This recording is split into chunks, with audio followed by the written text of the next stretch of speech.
Hi everyone. சென்னையில திமுகவின் கோட்டையா கருதப்படும் தொகுதிகளை தனது கூட்டணி கட்சிகளான பாஜக, பாமக மற்றும் தமாகவிற்கு ஒதுக்கீடு செய்ய அதிமுக தலைமை ரொம்ப தீவிரமா ஆலோசிச்சுட்டு வருது. கடந்த 2021 சட்டமன்ற தேர்தலில் சென்னையில இருக்கிற 16 தொகுதிகளையும் திமுக கூட்டணி முழுமையாக கைப்பற்றியது. அதிமுகவின் மூத்த தலைவர்களே தோல்வியை தழுவினாங்கன்றத நம்ம கண்கூடா பார்த்த ஒரு விஷயம். தலைநகர்ல திமுகவுக்கு இருக்கும் அசைக்க முடியாத பலத்தையும் சிறுபான்மையின வாக்குகளின் தங்களுக்கு இருக்கும் சவால்களையும் கருத்துல வச்சுட்டு சவால் நிறைந்த இடங்களை கூட்டணி கட்சிகளுக்கு தள்ளிவிட எடப்பாடி பழனிசாமி அவர்கள் திட்டமிட்டு இருக்கிறதா அரசியல் வட்டாரங்கள் தெரிவிக்கிறாங்க. இந்த வியூகத்தின் அடிப்படையில சென்னையில சில தொகுதிகளை பெற்றுக்கொள்ளுமாறு பாமக மற்றும் தமாகவிடம் பேச்சுவார்த்தை நடத்தப்பட்டிருக்கு.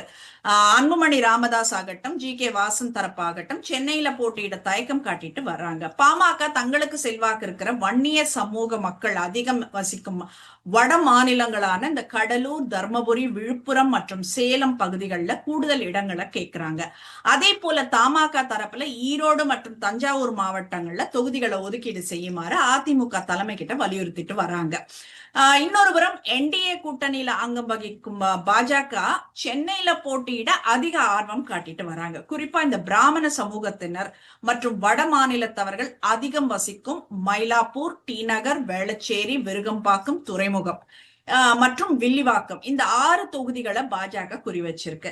இதுல துறைமுகம் மற்றும் வில்லிவாக்கம் தொகுதிகளை வழங்க அதிமுக முன் வந்திருக்கிற நிலையில மற்ற தொகுதிகளுக்காக 2 தரப்பினருக்கும் இடையே இழுபறி நீடிக்குது. ஏற்கனவே வினோஜ் பி செல்வம், எஸ்.ஜி. சூர்யா இவங்க எல்லாம் பாஜக நிர்வாகிகள் அந்தந்த தொகுதிகள்ல தேர்தல் பணிகளை தொடங்கி இருக்காங்க அப்படின்றது குறிப்பிடத்தக்கது.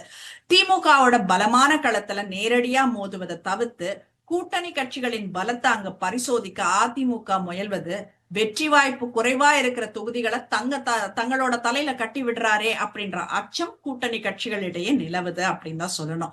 தொகுதி பங்கீடு இறுதியாகும் போதுதான் சென்னையில அதிமுக எத்தனை இடங்கள்ல நேரடியா களம் காண போகுதுன்றதையும் கூட்டணி கட்சிகளுக்கு எந்தெந்த இடங்கள் கிடைக்கும் என்பதையும் முழுசா தெரிஞ்சுக்க முடியும். So we'll wait and see.